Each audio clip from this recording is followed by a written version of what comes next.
got a big win last early this week, but you got to step behind you. You have a tough Connecticut team coming in. So what do you need to do different to get a two-game win streak going on? Man, just got to keep doing the things that we've been preaching, and that's starting game strong, punching first. I know I haven't said that since last year, and keep punching. We've had some problems at home that we didn't foresee, not being able to finish games.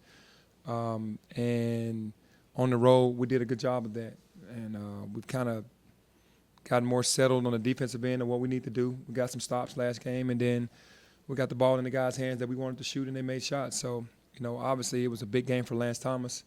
They tried to play off him and sag off him in the paint, and he showed up and played a big game, but it was a total team effort. Talk about, Coach, your decision to go ahead and keep putting them in that starting lineup when a lot of people say, well, Lance really hadn't done much, but you had the confidence to put him in there, and he showed up for it.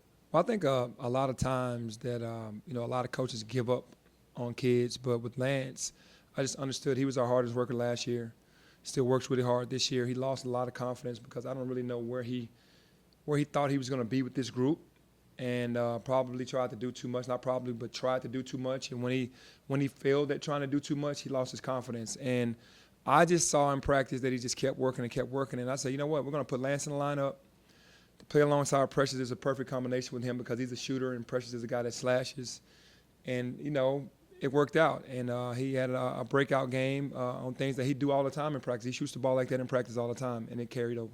Are you starting that same lineup tomorrow? Yeah, starting that same lineup. Is that something anybody on the team can have a breakout moment like Lance? Did that surprise you? It did not surprise me because there are a lot of guys that have talent on this team. We have a very deep team, but a lot of guys can't figure out how to get their games off. And in that situation where we shortened the rotation and we played less guys, he kind of got a rhythm. And once he got into his rhythm, he shot the ball really well and played really well. You talked about this stretch, or you talked about playing at home, but this stretch where you got 3 games at home in a row, I mean, how important is it for you guys to capitalize on that scheduling? Really important because of the 2 games that we kind of gave away with Georgia and SMU. Like, not taking anything away from those 2 teams, but you can't lose games at home you're supposed to win. And to us, we're a really good home team, and this 3-game stretch is very important. You win that UCF game, essentially getting scoring from only 3 guys. Is there anything that happened with DJ and Lester? Obviously Lester got into foul trouble, but was it more something they did, or was it just an off game for those guys? I think it was just an off game. I'm not taking anything away from UCF, but the shots that they got are shots that are makeable. And it's day to day with freshmen, man. It just is. They're not going to be consistent because it's new to them, and you just hope for the best because they're very talented. But you're wishing, that it happens. Were you happy? It seemed like you shot 58% in the second half. In the first half, you didn't score a lot of points, but it seemed like you got a lot of good looks. Were you happy with how the offense ran in that Yeah, game? I think that's how I look at the game as well. If we're taking difficult shots, I'm going, man, it's going to be a long night. But if you're taking good quality shots and you're just missing shots, if we get those shots in the second half that you have opportunity to make them. You seem to identify pretty early on that Alex and Tyler weren't necessarily feeling it. Mhm. Is that what happened? That you Yeah, I think right now, man, it's about winning games. It's not about trying to pacify a situation around anybody. I'm not saying that's ever happened, but right now we have to win.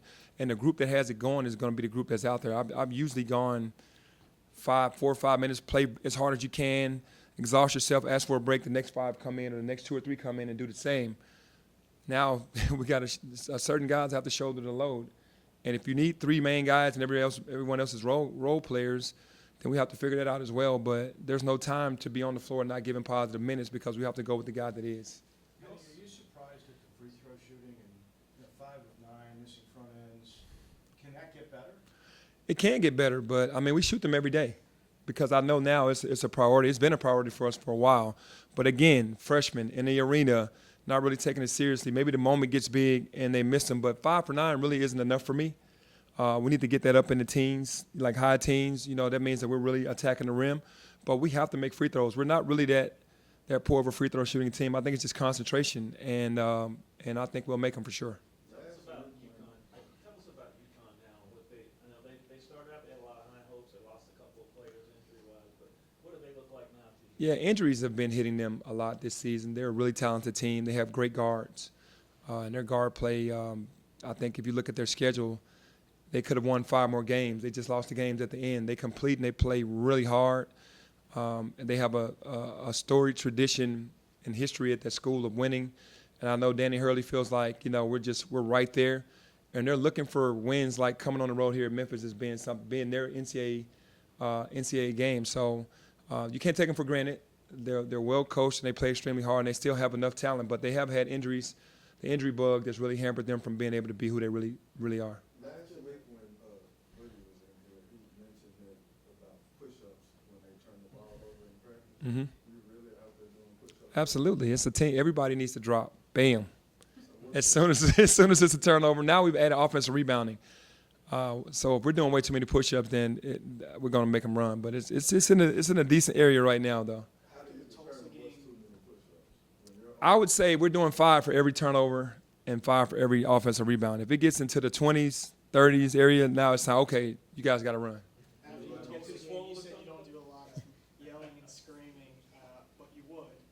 Have you had to be hard on them? I don't know if you guys really notice my method because I'm not as nice and calm as you guys think I am. Maybe I'm just really smooth at how I get it off. But these guys, ask my players, it's like I don't have to be animated to get my point across. It can be a look. It could be in the huddle. I really kind of save it for the huddle.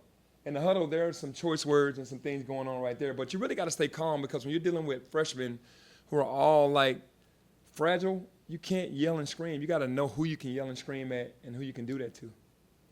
This has been built, UConn's obviously leading the conference. There was a report out of Connecticut this summer that Memphis and UConn might have been in discussions about continuing this series. Is that accurate? If I can remember that, man, that sounds familiar, but I can't even remember that. But I wouldn't be opposed to that, to keep There's no playing. formal discussion No. going on.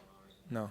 While we're talking about games and schedule, no update with Kentucky getting that. No update yet, but I'm sure me and Coach Cal will speak for sure. Since we talking scheduling, anybody else on the near future that might not have been in the works in the past? We're trying our hardest to just try to get good games, and that's all we want. We're playing some really good teams, whether we get credit for it or not. Early on in the season, teams are different than what they are later in the season. So we're just trying to play the schools that are wanting to play us, that have a story program that everybody knows the name, whether it's Georgetown or whether it's UCLA, whoever it is. We want to play them because we want to get the boys ready for this time of the year. You've always said you wanted to play the best, to Mhm. prove you the best. So do you foresee a situation where people that don't want to play you now, they have to come calling you to get on the schedule too? I don't know if they'll do that. I don't think that's how it works. I think that some teams will get in MTEs. They might go get into something in the Bahamas or in Hawaii, but they really don't want to head-to-head at your place, at our place. I think they'd rather do it on a neutral floor. So maybe those games, but not the home homes. How many, because of your obligations to the Grizzlies contract, how many of those really good Tennessee or UConn or Kentucky home and homes can you play? I'm thinking 2 or 3 at home. Yeah, 2 or 3 for sure. To talk about winning, curing a lot of things. Have you been able to notice a different attitude with the team just the last couple days? Yeah, definitely winning cures it all because when we were on the 10-game winning streak, we still had small problems, but you can kind of work around them. The losing streak, it magnifies. So when you get a win, especially on the road, we've been winning on the road with a very young team. I think that's very impressive because it's tough to win any game, but to win on the road. So the atmosphere went back to fun and happiness, but now you have another game. And we know the feeling that we had after the SMU game. It was really bad, so we don't want that again. Lance was struggling, but he got off the other night. So other players that have struggled, seeing that, has their outlook or energy or confidence maybe adjusted after seeing it? Well, I would hope so, but that comes with work. Lance and Boogie are 2 guys that are in the gym all the time. It's not just going to happen just because. I think if you work, then the hard work will pay you. It'll pay off. Time for one more. Last time we were in here, you mentioned that Tennessee was the last time that everybody, Unified. yeah, right. Did you feel any of that at UCF? Or? I did. I felt like it was a conscious effort for the boys to be like, okay, this is what we have to do. We have to stay conscious of what's happening at all times on the offensive end and the defensive end, but we still turn the ball over. Still made some unforced turnovers, but they are basically trying to make an effort to be like, okay, when we huddle up, these are the most important things that are going on right now, instead of all being in totally different areas. So that was a game that's headed in the right direction. Thank you. Thank you. So,